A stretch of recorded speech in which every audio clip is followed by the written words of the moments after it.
Yang saya hormati informasi publikasi dan diseminasi pada Litbang Kementerian Kesehatan Indonesia APM Bidang.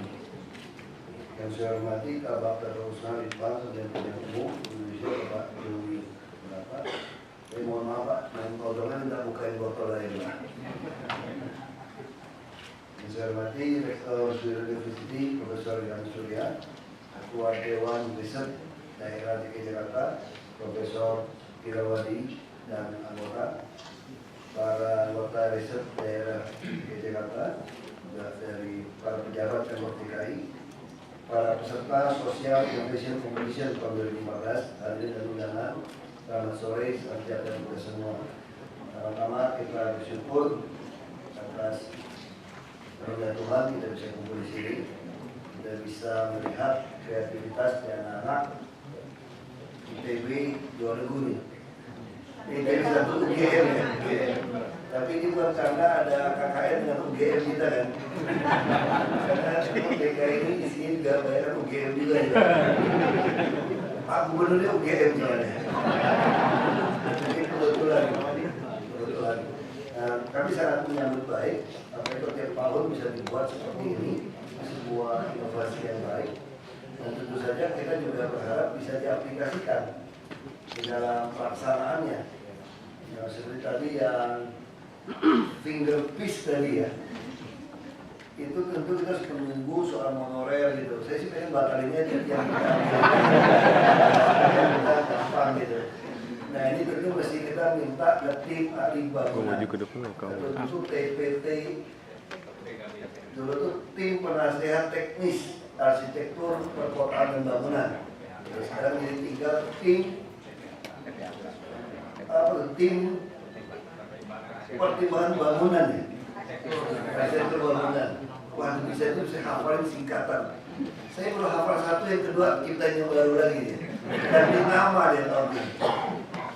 Nah kita akan menilai seperti apa. Kalau di Hong Kong ada Skybridge. Karena di Jakarta ini banyak sekali ide-ide. Misalnya contoh, kota besar buat apa ada JPO lagi, jembatan penyeberangan orang sebetulnya. Kalau kita tawarkan pada pengusaha membuat terowongan-terowongan penyeberangan sekaligus toko, semua orang pasti suka sebetulnya. Kenapa tidak bisa? Tapi kadang-kadang memang ada masalah. Mungkin pemain JPO dirugikan. Karena banyak sekali iklan-iklan kami itu tidak tender sebetulnya. Main keluarin izin saja. Ini DKI, jadi keluarin izin, tidak ada izin, ya pasang dulu terus dinas pajak, diterima pajaknya, kan tidak ada izin, diterima juga. Alasannya apa pembenarannya? Kan potensi pajak Pak, masa kita terima? Oh benar juga gitu kan. Tapi begitu partai politik pasang, ada yang mau nyumbang bus, pajak bus cuma 30 juta setahun, ditolak. Alasannya merugikan Pemda. Padahal busnya 1,4 miliar. Saya bingung hitungnya. Lalu saya ngotot dinaikkan harga busnya 347,5 juta setahun dari pajaknya per 1 April. Kan belum 1 April Pak. Masih boleh dong harga lama. Mesti minta izin Mendagri. Mendagri udah ada undang-undang 2829, kepala daerah bisa menghilangkan distribusi kok. Baik lagi, kan mesti pakai gas Pak. Sumbangan solar. Inti itu ditolak pokoknya gitu. Jadi undang-undang Perda kita, makanya anak-anak kreativitasnya kita mesti cerita ini, kita mesti dibarengi udah lulus mesin politik. Kalau yang tertarik ya. Karena ide-ide kreativitas seperti ini itu jadi mati karena kekonyolan oknum di politik. Itu yang saya muak, saya benci, saya marah. Anda boleh kreatif, boleh pintar. Kalau pintar sama kami yang orang politik yang undang-undang dibaca seenaknya kami. Versi kami yang saya suka. Yang saya tidak suka saya cari. Keluarlah Perda kita tahun 2005. Semua angkutan umum di DKI dan mobil dinas Pemprov DKI harus menggunakan bahan bakar gas. Jelas. Tetapi karena gasnya susah, gitu kan?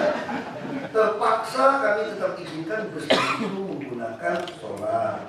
termasuk mobil pegawai kami yang kami baru beli, termasuk bus pegawai, termasuk bus pariwisata masih menggunakan solar. Tapi orang nyumbang pakai solar tidak boleh. Bingung saya. Padahal ini kreatif semua kan tadi kan, regu kreatif kan. Kami lebih kreatif tuh kalau menghambat orang. Lebih kreatif, jauh lebih kreatif. Kalau saya tanya, itu Win HT iklan satu bus bayar pajak nggak? Tidak. Kenapa tidak bayar pajak? Kan undang-undang mengatur kalau orang kampanye maka titik-titik iklannya tidak dikenakan pajak. Benar kalimat itu, tapi bukan dipasang di titik. Kan undang-undang juga mengatakan politikus itu tidak berkampanye menggunakan space publik, milik umum. Kalau kamu mau pakai milik umum itu iklan bos namanya. Tapi kalau orang pajak bisa ngeles lagi. Jadi nomornya beda nih. Dia bilang itu tidak kena Pak, karena mereka orang politik katanya. Kalau itu semua orang politik bisa pasang semua bus toh? Boleh Pak katanya, boleh. Asal mereka mau pasang. Pembenarannya jago. Ini saya mau kasih contoh kreativitas politik itu. Ya tadi bukan buat adik-adik gitu, buat anak-anak, buat kami gitu. Itu jauh lebih kreatif menciptakan peraturan dicari-cari. Kalau saya terpaksa menunggu, kira-kira kalau akhir April, kan pajak yang saya juga kreatif, saya menghitung. Katanya satu bus kira-kira 347,5 juta. Gara-gara orang menyumbang, jadi dianggap supaya lebih mahal. Padahal fakta kan cuma 30 juta. Katanya harga baru 347,5 juta. Udah saya tungguin nih sampai tanggal 26 April. Udah berarti yang bayar pajak 1 Maret 1 April 2013 berlaku pajak baru dong. Nah coba minta saya daftar bus-bus mana yang sudah pernah bayar pajak ratusan juta. Ternyata yang paling mahal itu 71 juta, ada cuma 7 juta masih harga baru. Terus saya tanya, kenapa waktu orang mau ngasih bus kamu hitung perkiraannya 347,5 juta ya? Itu kan perkiraan Pak. Nah jadi saya katakan, ini penting untuk mahasiswa ketahui, kreativitas kita semua dihancurkan oleh bajingan-bajingan yang bisa menafsirkan undang-undang peraturan seenak dirinya. Ini persoalan kita. Maka kita mesti kompak, melawan bareng kira-kira gitu. Nah, saya juga, ya kayak kalian juga, saya anak biologi, ya suka naik gunung, ya suka ya berantem masal juga, gitu, terlihatnya universitas gitu kan. Ya SMA juga gitu, SMA PSK 3, SMA tukang berantem, makanya di kerangkeng ini, dari Sidoto. Saya anak Jakarta nih, sekolah Jakarta saya. SMA ini Senin. Ya, waktu itu sekolah agak unik, begitu masuk di kerangkeng di penjara. Kan karena nggak suka nakal, keluar dulu di Senin. Nah, kita kalah, makanya kita nggak dapat masuk ITB. Padahal pilihan pertama saya waktu saya mau masuk ITB. Oh iya, serius saya. Tidak, pertama tuh UI, kedokteran. Pilihan kedua ITB, Ambang. Yang pilihan yang paling sulitnya nggak masuk. Ya, akhirnya masuk ke Trisakti saja yang bayar aja udah. Tidak bisa. Tapi setelah kita bekerja, banyak sekali hal di Republik ini kreativitas dikalahkan oleh keculasan. Ini saya perlu bicarakan ini, tentu kita bahu membahu. Dan bukan berarti saya tidak setuju lagi ada seperti ini tahun depan. Nah, kita terima kasih kepada para sponsor, ada Bosowa, ada Indomaret, ada Indonesia macam-macam di sponsor di POMI. Semen ini sangat baik. Ide-ide riset daerah ini juga sangat baik. Jadi yang bisa membuat bangsa ini menang adalah kreativitas. Tapi bukan kreativitas yang membodohi rakyat dengan melanggar konstitusi. Hari ini kita lebih kreatif gimana jadi kaya tanpa bekerja keras, tanpa membayar pajak, gimana kreatif untuk korupsi, untuk markup. Sama. Kreatif luar biasa nih. Sangat kreatif. Saya 1,5 tahun ini sangat kreatif. Orang mengenal saya sebagai orang yang tidak sabar. Saya sabar banget di sini. Kalau saya nggak sabar, tembak-tembak gitu saja. Saya sabar ini. semangat. Kadang-kadang saya kreatif kenapa? Kalau kreatif orang nggak kepikir kan, idenya nggak kepikir, udah keluar baru tahu, oh iya ya, itu orang kreatif kan. Nah saya bilang saya juga orang yang kreatif, kenapa? Saya ini ngomong dulu baru mikir, saya ini nggak tahu mau ngomong apa, berarti kreatif dong. Saya nggak tahu mau ngomong apa, apalagi kalian gitu kan. Tapi kan di sini saya harus sangat sabar. Nah ini saya sengaja cerita seperti ini, kita harapkan tahun depan terus ada, kami akan terus memperbaiki. Karena 2015 tahun depan ini sudah AFTA, dan 2025 kita akan masuk ke bonus demografi, yang mana angkatan kerja lebih banyak daripada yang tidak kerja. Nah kita bisa bayangkan 10 tahun ini kalau kita tidak siapkan dengan baik, maka bangsa ini adalah bencana demografi, bukan bonus 2025. Dan seluruh dunia sudah punya bukti kalau dengan bonus demografi 20 tahun kita akan masuk ke Indonesia emas 2045. Itu teorinya. Tapi kalau kelakuan kita masih seperti ini, kreatif hanya kreatif menghalangi orang, mempersulit orang, mempersulit anak-anak kreatif ini bisa berproduksi, maka ini akan jadi bencana demografi. Nah, karena itu, saya harap para mahasiswa ini, nah saya ini sedikit, saya juga bukan profesor, provokator saya. Saya prof, saya bukan profesor kayak beliau-beliau ini. Saya provokator, saya selalu memprovokasi para mahasiswa kalau lulus pulang ke daerah, mulai jadi anggota DPRD tingkat 2. Karena pakai suara terbanyak. Kita sudah memutuskan memilih demografi, kalau orang yang baik idealis tidak mau masuk, maka jumlah yang bajingan lebih banyak. Tidak. Jadi kalau anak mahasiswa sudah ribut menyalahkan politisi jelek, setengah ya dosa saudara gitu. Saya juga sama. Saya dulu juga berpikir apa saya masuk ke politik. Ya setelah saya bilangin begitu, saya juga masuk akal juga. Kalau saya nggak masuk ke dalam, setengah dosa saya. Saya teriak-teriak di luar nggak ada guna. Makanya saya masuk ke dalam banyak ribut, lebih seru kan. Itu yang mungkin ini juga bagian dari kreativitas menciptakan sesuatu. Jadi saya sengaja karena kan peringkatnya mahasiswa-mahasiswa. Jadi sekali lagi sangat terima kasih. Saya hanya bagian sedikit ke Jakarta. Kami sebenarnya sudah 2 tahun, tinggal 3 tahun. Nah, terus ada lagi yang kreativitas. Ini contoh kreativitasnya Bapak Ibu. Saya membaca laporan penanggulangan kemiskinan, Bu Yani ya. Saya sampai ke Wapres, saya bilang sama Pak Wapres.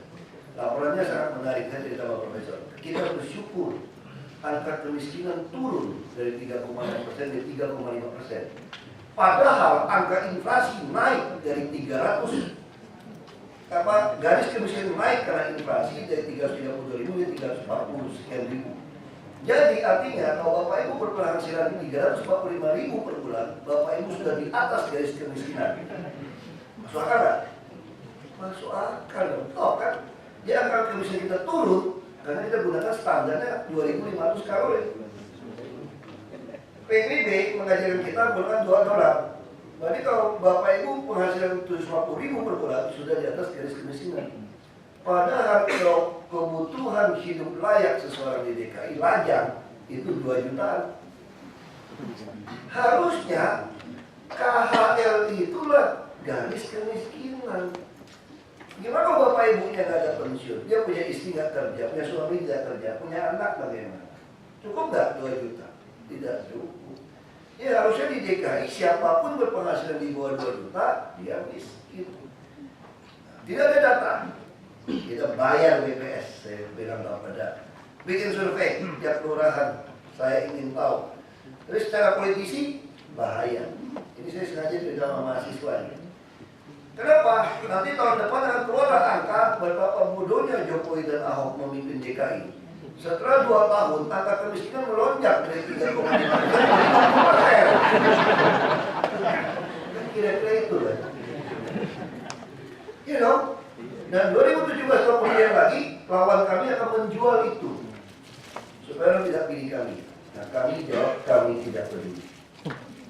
Inilah kreativitas sesungguhnya. Ketika Anda taat kepada konstitusi, taat kepada kebenaran, sekalipun mungkin Anda dirugikan.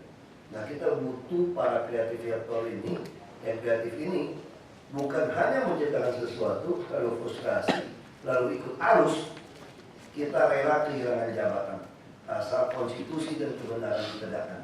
Inilah kreativitas sesungguhnya. Karena para pendiri bangsa ini bisa menciptakan dasar negara semua, itu kreatifnya luar biasa.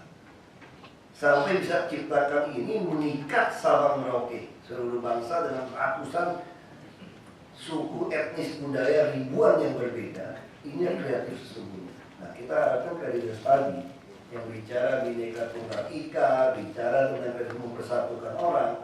Karena apapun yang kita lakukan, target kita adalah manusia. Target kita adalah manusia. Istilah kerennya membuat penuh otak, perut, dan dompet dia. Setiap uang yang masuk kita perbanyak, setiap keluar kita hemat untuk memperbesar, memenuhi otak, perut, dan dompet keluarga DKI dan seluruh Indonesia. Nah, ini yang saya kira perlu kita pertahankan. Saya tidak tahu, tidak perlu nanti tahun depan lomba yang agak politik. Saya politisi sekarang, bukan biologis. Nah, ini yang perlu kita lakukan. Dan sekali lagi kami terima kasih kepada Dewan Riset kerjasama dengan Surya Universitas, dengan Perda, dengan seluruh universitas yang ada. Dan kita sangat yakin kita bukan pecundang di Republik, di Asia. Kita pasti lebih mampu. Kita punya SDM yang banyak, pasar yang banyak, SDA yang hebat. Asal kreativitas yang kita pakai tetap berpedoman pada konstitusi dan kebenaran, bukan kepada kepentingan diri dan kelompok yang model-model pajak dibelok-belokin seperti tadi saya kasih contoh. Inilah Jakarta. Ya, mudah-mudahan kami 2017 bisa merampungkan under construction semua. Sekalipun kami tidak terpilih, kami tidak peduli. Kami akan sikat terus kawasan kumuh. Semua jalan inspeksi yang kami bangun, tidak ada kawasan kumuh, bangun rumah susun terus. Pelanggaran-pelanggaran walaupun perekonomian bisa turun, karena sekarang properti nggak bisa jualan dulu sebelum dapat persetujuan dari tim penilaian bangunan tadi. Anda tidak bisa mulai bangun dulu sebelum fasos kewajiban jalan Anda nggak kerjakan. Itu yang katanya menyebabkan perekonomian turun. Kalian jangan peduli. Karena silpa akan naik sekarang karena harga satuan kami paksa dia isi, tidak bisa isi SKPD. SKPD bilang kalau Anda paksa saya isi, tidak ada pemakaian anggaran. Kami tidak peduli. Jadi lebih baik ada silpa 50% daripada terpakai tapi ada maling semua dengan matang. Dengan data yang tidak ada. Dengan URP dari 60.000 lebih item pengadaan barang sekarang tinggal 7.000. Kalau 7.000 kita kelompokkan lagi dengan baik, ini penghematan luar biasa. APBD 2014 belum dipakai saja, hanya begitu masukkan ke satuan dari gelontongan, kirim ke Mendagri, sudah silpa hampir 2 triliun cuma. Belum pakai udah silpa. Dinas pendidikan lebih gendam lagi, baru disisir saja sudah langsung silpa 1,2 triliun. Ini luar biasa. Jadi kalau silpa gitu banyak, ini kreatif dari 41 triliun yang masuk. Tahun ini 72 triliun, tentu kaget 41 triliun aja mantap, apalagi 72 triliun bingung dia habisinnya kan. Kita biarin aja. Tapi jualannya sama lagi, Jokowi Ahok goblok bodoh. Enggak, silpanya tambah besar. Terus kami jawab, emangnya gue pikirin. Kenapa? Karena kami tidak peduli jabatan kami. Kami hanya peduli beresin Jakarta menuju Jakarta baru. Nah, saya harap sharing dari saya ini akan memotivasi peserta tahun depan untuk mengenal lebih baik lagi apa arti kreativitas. Ini yang kreativitas sesungguhnya. Kreatif, tapi taat konstitusi, dan tetap berpegang pada kebenaran sekalipun kita dirugikan. Terima kasih.